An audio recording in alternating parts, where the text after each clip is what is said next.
Hello, I'm Dylan Bartsch, and for my narrative speech, I will be talking about some highlights from my trip to Peru this summer. So I'll start off with us going to Peru. To get on the bus to go to Bismarck, where we would get our flight, we had to wake up at about 2 a.m.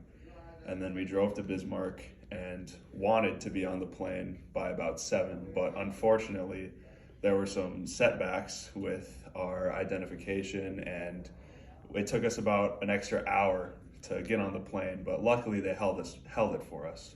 So we flew from Bismarck to Dallas, and then from Dallas to Miami, and then after a short layover in Miami, we flew from there to Lima, Peru. And we went right to bed because it was pretty late, but we did get to meet our tour guide on that first night. And the next morning, we got to tour around the city of Lima. We talked to our tour guide a little bit more. His name was Oswaldo. He was great. After spending the day in Lima, we got to try some Peruvian food, and one of the highlights was ceviche, which is really just raw fish with some lemon and vinegar flavoring type stuff.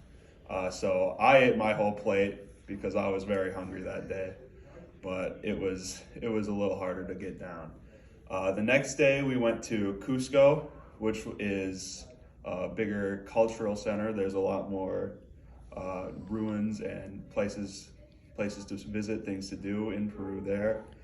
We visited some old civilizations, the ones that have not been destroyed by Spanish settlers are all on display, mostly around Cusco.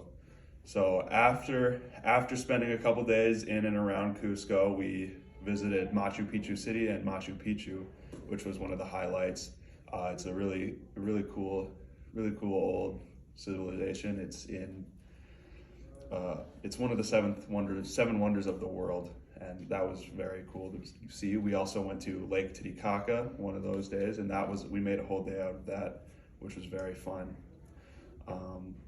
Eventually, we did have to go home though, so we had a long flight back home, and as soon as we got back to America, we decided we had to go get some American food since it had been so long since we had that. So that's my experience in Peru. Thank you very much.